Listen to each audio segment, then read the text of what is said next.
Dia de falar da nossa paixão, de lembrar da seleção brasileira que ontem foi eliminada para a Noruega, mas eu tenho o maior orgulho de vestir a camisa amarela do nosso canal, amarelo e verde, ó. Em homenagem ao Brasil, aqui estamos acompanhando a Copa do Mundo sem esquecer da nossa paixão. Quem vai assumir o Vasco? PEC vai render milhões ao Vasco da Gama. Vamos falar sobre Copa do Mundo, mas é muito ruim.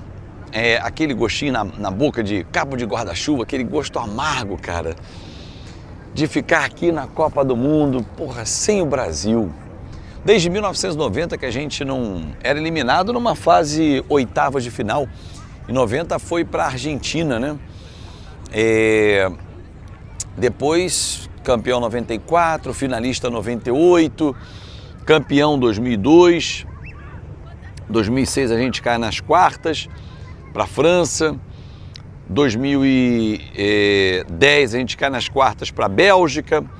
2014 a gente faz aquele papelão, né? Na semifinal contra a Alemanha, depois a gente perde o terceiro lugar para o Uruguai, ficamos em quarto. 2018 a gente cai para... Aliás, 2010, perdão, para a Holanda, né? 2018 sim para a Bélgica, lá na Rússia. Então 2010 para a Holanda, aquele lance lá do Felipe Melo e tal. 14 para disputa em terceiro lugar com a seleção da Holanda. 2018 na Rússia para a Bélgica e 2022 no Catar para a Croácia, né? Tudo ali, quartas de final, semifinal, disputa terceira e tal. E aí, torcedor, você já conseguiu encontrar uma explicação? Assim, uma das coisas que eu carrego comigo, e é uma crítica que eu sempre trago para o nosso canal e para o Vasco, e não é questão de fulanizar, mas não dá num jogo tão importante, tão pesado como esse que foi diante da equipe da Noruega, perder tantos gols, perder pênalti, sair na cara do gol e perder. Não dá. A bola vai punir. É uma frase do Muricy que é muito correta. A bola pune mesmo, né? E assim, a seleção brasileira agora terá 4 anos pela frente para fazer um ciclo inteiro com o mesmo treinador, sem a bagunça que foi o ciclo para essa Copa do Mundo. Amadurecer uma geração que tem Rayan, que tentou ontem, não teve uma grande atuação, mas tentou, fez uma Copa do Mundo boa para o nível Rayan, que ainda é um moleque. Endrick perdeu um gol importante, mas é um cara que também estará no próximo ciclo. O Estevão, que não esteve aqui com a seleção brasileira. Então assim, a gente tem uma geração talentosa, mas em algumas posições não temos um goleiro confiável para longo prazo, não temos laterais, apesar do Douglas Santos ter feito uma Copa muito regular, não temos laterais na direita e na esquerda confiáveis, que a gente possa com tranquilidade tocar o nosso barco. Falta um camisa 10, eu sinto falta de um organizador, o time não pensou aqui na Copa do Mundo. Enfim, são fatos que eu trago para a gente pensar. E num jogo decisivo você não pode falhar tanto quanto falhou a seleção brasileira. Como o Vasco também falha, tá? Vasco volta a campo dia 16, né? Daqui a 10 dias. E sem treinador. Olha que absurdo, né? O Vasco não consegue ter um treinador e por incapacidade e incompetência do Vasco. É óbvio que a justiça está atrapalhando com tantos processos, tantas decisões, eliminar para cá, eliminar para lá, agravo daqui, agravo dali, mas o Vasco foi incompetente também para chegar no dia de hoje sem treinador. Porque se a atual gestão já sabia que o Renato não cabia mais com o time, não tinha mais como juntar as peças, por que já não mandou embora há muito tempo? Foi mandar embora quase no final das férias, né, praticamente. Para quando voltaram das férias, depois começou já a Copa do Mundo e tal. Aí os caras com Bruno Lazzaroni, vamos tentar arrumar. Cara, que zona! Olha quantos nomes já passaram. Tentou fulano, ciclano, beltrano e não vem ninguém. Que vergonha! Agora a gente empurra a conta para a justiça, mas e antes? Antes estava lá o presidente Pedrinho, continua o Felipe, continua o Admar, era o Amodeu, agora é o Fred Luz. Cara, que bagunça! Como é que o Vasco demite o Renato e está há tanto tempo sem treinador? Mas a justiça está travando o Vasco. Porra, peraí. Por que já não mandou o Renato embora há algum tempo e já não foi buscar uma solução para o lugar dele? Ah, falta dinheiro. Ah, vai entrar agora dinheiro. O Cruzeiro está contratando o PEC, o Vasco vai botar uns 22 milhões no bolso. E aí? Faz o que com 22 milhões, minha gente? Contrata quem? Faz o quê? Cara, já tem 16 desse mês, já tem jogo. Cara, a gente tá na zona de rebaixamento. Não é possível que o torcedor ache isso normal. Não é normal. E o torcedor não acha. Mas os dirigentes, alguns acham. Alguns conselheiros, aqueles caras que brigam pelo poder, aqueles sanguessugas que tem no Vasco, que não saem de lá, ó. Estão há muitos e muitos anos lá. Esses caras se amarram na briga. Cada vez mais tem a confusão, a gente buscar a justiça. Porra, que coisa, hein? A gente sai de um assunto ruim que é a seleção brasileira e acaba entrando em outro que é o Vasco com esses problemas todos que não se resolvem. Tomara que essa semana traga boas notícias. Eu não estou falando só da decisão judicial, não, mas que o processo continue caminhando e a passos mais largos e rápidos, porque daqui a 10 dias nós temos o Vitória pela frente, gente. A gente precisa vencer o Vitória, olha só, o jogo é lá no Barradão. Ah, mas pode escrever reforço. Que reforço? O Vasco não contratou ninguém até agora. Ah, o Paulinho do América Mineiro, pelo amor de Deus. E não dá de novo para botar na conta da justiça só não. Bota na conta da incompetência, da falta de recursos. Ou então, estavam contando que tudo ia seguir normalmente e o Lamarck ia botar o dinheiro antecipadamente, porque não dá até 16 de julho para que ele entre. Porque precisa passar todo um trâmite, mesmo que a justiça não tivesse travado. Ah, mas se a justiça não trava, o Vasco estava com recurso? Não sei. Tem um bando de sanguessuga dentro do Vasco, quem garante que os conselhos iriam passar? Aqueles conselheiros, eu sou Vasco, os caras acham que são mais Vasco que qualquer um de nós. Os caras estão lá há 522 anos e eles acham que são mais Vasco que todos nós. Quem garante que esses caras não iam atrapalhar o rito? Que o rito não ia acontecer durante a Copa do Mundo? Que a gente não perde a janela? Quem garante? Ou a janela abre, como vai abrir agora, numa exceção, mas já normal, dia 22 de julho, vai até o início de setembro. Quem garante que a gente não vai ficar empurrando com a barriga para chegar lá no final e ter pouquíssimas opções para contratar? Só que um detalhe, 16 tem Campeonato Brasileiro e logo na sequência, 22, já tem a Sul-Americana, mata-mata. Vamos voltar para a nossa realidade aqui, torcedor. Olha o que nos espera. A realidade daquele mesmo time que está afundado na zona de rebaixamento, moral lá embaixo, arriadinho. É esse time que nos espera. E sem treinador. Ah, mas tá lá o Felipe, tá o Bruno Lazzaroni. Aí para, né? Aí para. Ah, a culpa é da justiça, não é só da justiça não. A culpa é da diretoria também. Que mandou o Renato Gaúcho embora há pouco tempo e não conseguiu repor. Ou será que o Vasco não é mais atrativo para o profissional do futebol? É pra gente pensar. Forte abraço, desculpa o desabafo, realmente uma segunda-feira cinzenta, né? Como tá aqui em Hoboken, com essa vista que é espetacular. Porém, ó, tô ficando de cabelo em pé, já com a seleção e com o Vasco da Gama. Vambora, vamos começar a semana, vambora, vamos cobrar esses caras, meu irmão. Aqui não vai ter sossego, não. Daqui, aí do Brasil, de onde eu tiver, é cobrança. E a cobrança tem que vir pesada. Mudança urgente! Vasco da Gama entra em momento decisivo nesta semana. Eu vou trazer, é claro, isso para você, amigo vascaíno, neste seu Acorda Vascão de segunda-feira. A ressaca bateu a porta.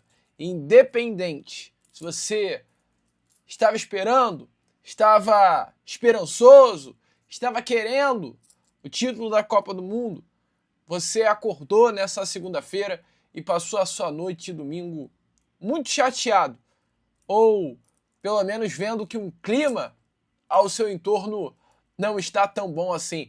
Mas eu tenho uma notícia para te dar. Tá ruim? Calma. Semana que vem tem Vasco Vitória na quinta-feira dentro do Barradão, amigo. Enfim, você terá pela frente um Acorda Vascão agitado, movimentado, cheio das últimas informações do nosso Vasco da Gama. Vamos embora então, sem muita enrolação, né? Falar logo sobre o nosso Vasco da Gama. Eu quero começar, cara, falando sobre seleção brasileira, porque eu tenho que falar sobre isso aqui no vídeo. Eu sou apaixonado pelo futebol, Eu amo este daqui, que é o nosso Clube de Regatas Vasco da Gama. Inclusive, vai ser um vídeo onde a gente vai trazer muitas informações sobre tudo que está acontecendo dentro do nosso Cruz Maltino e sobre essa semana decisiva. Mas ontem, infelizmente, aconteceu algo que entristece. Creio que quem ama futebol, ele, diante até do clímax ser criado numa Copa do Mundo, poxa, numa competição que acontece de 4 em 4 anos, a pessoa, e creio que você, automaticamente fica na expectativa. Pô, esse ano vai. A média de público, né, dos inscritos aqui do canal, ela vai de 30 até 50, 60 anos de idade. Então estamos falando de muitos que viram a Copa de 2002, de 94, alguns aí até que viram a Copa de 70. Estamos falando de grandes seleções da história do futebol mundial e principalmente da história da seleção brasileira. Estamos falando de Ronaldo, estamos falando de Ronaldinho, estamos falando de, poxa, de Romário.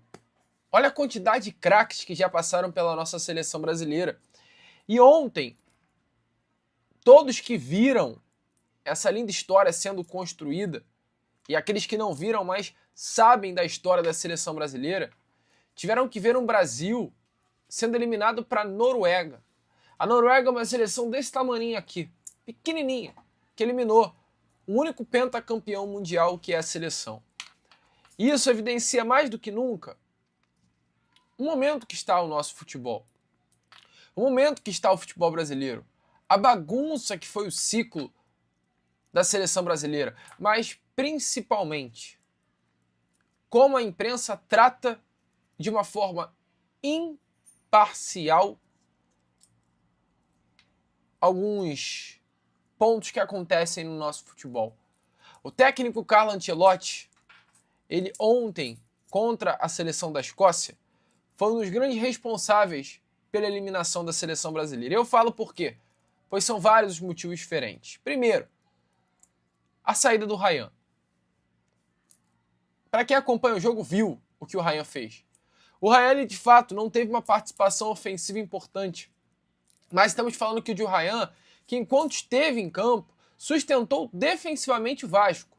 O Vasco não, a seleção. E se a seleção brasileira não sofreu para o lado direito do seu setor defensivo, com o ridículo, o fraco, o limitadíssimo Danilo, que só está na seleção brasileira porque é um jogador do Flamengo, foi por conta do Ryan. Foi só tirar o Ryan da ponta direita para a bomba estourar. Foi só tirar o Ryan, você não percebeu, os 2 gols saíram por ali. O cruzamento para o gol do Haaland saiu por ali, e o segundo gol do Haaland saiu por ali também. Bastou tirar o Ryan para a corda estourar, para a bomba explodir. Erro do Ancelotti, assim como foi um erro do Ancelotti levar Danilo, levar Léo Pereira, levar esses jogadores do Flamengo que só vão por conta de mídia. E falando em mídia, jogador ridículo, um jogador fraco que é o senhor Vinícius Júnior. Um jogador criado pela imprensa. Um jogador criado pela mídia. Que na hora de assumir um protagonismo não assume. Peidou, ficou com medo de pegar a bola, colocar na marca do pênalti e tentar buscar fazer o gol da seleção brasileira na partida de ontem. Teve que colocar o Bruno Guimarães, meio-campo, volante, que não está acostumado a estar na marca da cal, para bater uma penalidade máxima porque ele foi frouxo de pegar a bola. Essa é a grande realidade. E aí, vocês verão nessa segunda-feira várias histórias sendo contadas, várias falácias sendo ditas, que tinha a ordem, que o Vinícius Júnior não era a prioridade nas penalidades máximas, mas a grande realidade é que o Vinícius Júnior ficou com medo, não é protagonista. Quem diz que esse rapaz é craque de bola é louco, é louco. O Vinícius Júnior é um bom jogador, agora craque é louco. Podemos falar que o Neymar tá velho, tá ultrapassado, só que ele teve peito. Sabe por quê? Porque é protagonista. Aos 50 minutos, ele foi lá, pegou a bola, debochou da cara do goleiro e marcou o gol, colocando o goleiro para sambar na linha. Craque. Pode não ser o mesmo Neymar, e não é, mas é a diferença do craque. O certo é triste ver a seleção brasileira mais um ano sendo eliminado e agora nas oitavas de final por uma fraca, ridícula e vergonhosa Noruega. E agora, o vascaíno, ele volta as suas energias pro Vasco. Acabou a Copa, torcedor. Agora é você, eu, acompanhando o Clube de Regatas Vasco da Gama até o final de 2026. A partir de agora, essa será a nossa realidade. E quinta-feira que vem, já tem Vasco da Gama em campo. Quinta-feira, o Vascão entra em campo contra o Vitória da Bahia, sem ser essa semana, na outra semana. Jogo importante, jogo no Barradão, válido pela 19ª rodada do Campeonato Brasileiro. O último jogo, né, amigo torcedor vascaíno, deste primeiro turno. Jogo tenso, jogo grande, jogo perigoso e jogo em que o Vasco chega, pelo menos até o momento, sem um técnico na beirada de campo. E essa situação é muito preocupante. E é por isso que eu digo, o Vasco precisa passar por uma mudança urgente. Esta é a grande realidade hoje dentro do Vasco da Gama. O Vasco precisa passar por uma mudança urgente. Se não mudar, se não ajeitar, se não contratar, vai dar problema. É uma semana decisiva em que o Vasco precisa chegar até a próxima sexta-feira com um técnico quanto antes na beirada do campo. É uma semana de fato decisiva para a situação envolvendo, né, amigo torcedor vascaíno, Marcos Lamáquia, futuro investidor da Vasco da Gama SAF, que até o momento não fechou com o nosso Vascão. Até o momento, Marcos Lamáquia, né, amigo vascaíno, está nesse imbróglio todo envolvendo a questão da justiça, que proibiu a chegada do investidor. É um momento importante, é um momento decisivo para o retorno do presidente Pedrinho à SAF Cruz Maltina, para fazer com que automaticamente, diante disso, a venda da Vasco da Gama SAF passe a andar novamente. Então, estamos passando por um momento de mudança e é de fato urgente, porque eu estou muito preocupado com o futuro do nosso Vasco. Sinceramente, amigo torcedor vascaíno, eu não sei mesmo o que irá acontecer com o nosso Vasco da Gama caso essas situações dentro do nosso Cruz Maltino não venham a ser resolvidas durante estes próximos dias. Vamos ver, vamos, como eu digo para vocês, né, acompanhar as cenas dos próximos capítulos, ficar ligado, ficar de olho. Qualquer novidade, sem dúvida nenhuma, eu vou estar trazendo para vocês, mas é uma semana decisiva. À tarde, com toda certeza, eu volto trazendo informações relacionadas ao futuro treinador e o que eu tenho para trazer aqui a vocês na manhã dessa sua segunda-feira é: o Vasco tem prioridade. Reforços, contratação de treinador, resolver a situação da SAF Cruz Maltina. E enquanto isso, a gente vê um Cruzeiro que já se ajeitou, já contratou e tem o seu primeiro reforço da janela de transferências. E ele se chama Gabriel Peck. Amigo vascaíno, o Gabriel Peck é o mais novo reforço do Cruzeiro para a temporada de 2026. Gabriel Peck desembarcou ontem em Belo Horizonte. O jogador chega ao Cruzeiro para assinar um contrato com o Clube Mineiro, cria das categorias de base, né, do Vasco da Gama, está retornando ao futebol brasileiro para vestir a camisa de um rival direto do Vasco. O Vasco, que tem, né, ainda 30% dos direitos econômicos do Gabriel Peck, terá direito a 30% dos valores que envolvem a negociação. Gabriel Peck, então, mesmo não retornando, né, para o Vasco da Gama, definitivamente, amigo torcedor Cruz Maltino, faz com que o Vasco coloque grana nos seus cofres. O Vasco da Gama terá direito a um bom percentual desse valor, que fará com que internamente o Vasco coloque no seu bolso um valor próximo a 20 milhões de reais. Amigo torcedor Cruz Maltino, já que a venda de Peck para, né, o Cruzeiro do Los Angeles Galaxy para o Clube Mineiro está avaliada entre 50 a 70 milhões de reais. Amigo. Então, infelizmente não teremos o retorno de Gabriel Peck, é triste, é chato, mas pelo menos o Vasco consegue receber um alívio financeiro diante de uma situação tão complicada financeiramente para o nosso Cruz Maltino com a venda do jogador. Eu trago aí para vocês as palavras de Gabriel Peck logo no seu desembarque em Minas Gerais. Gabriel Peck chegando em Belo Horizonte para assinar com o Cruzeiro.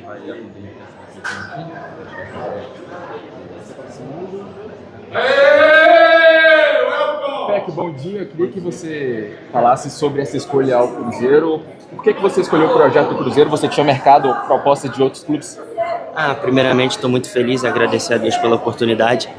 Ainda falta terminar algumas partes burocráticas, mas estou muito feliz com a minha chegada no Cruzeiro. Recebi um carinho muito grande dos torcedores desde o início das negociações.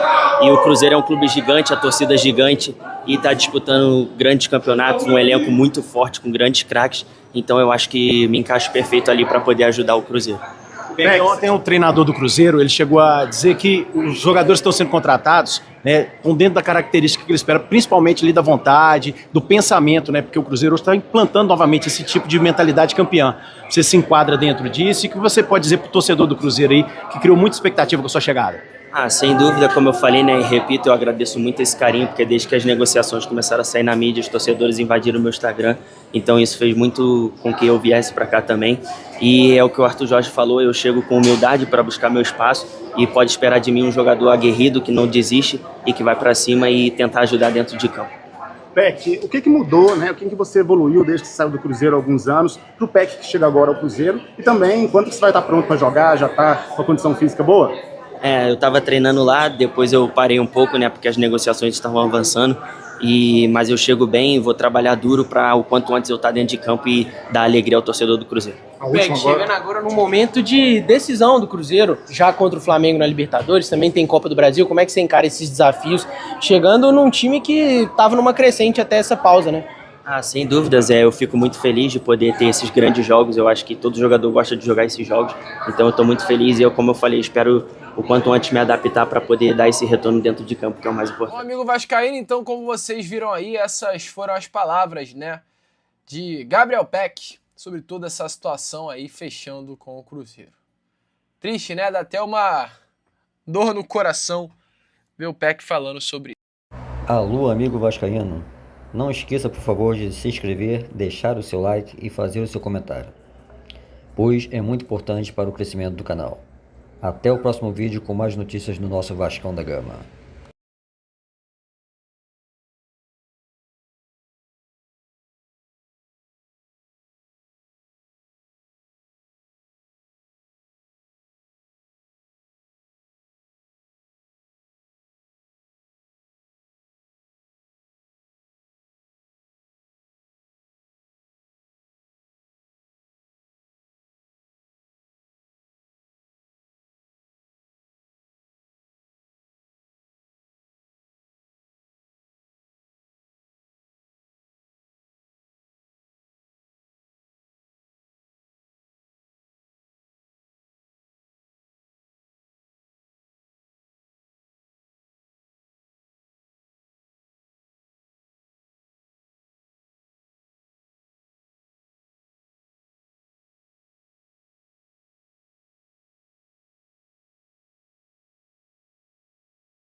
Fala galera vascaína, não esqueça por favor de se inscrever, deixar o seu like e fazer o seu comentário, pois é muito importante para o crescimento do canal. Um forte abraço e até o próximo vídeo com mais notícias do nosso Vascão.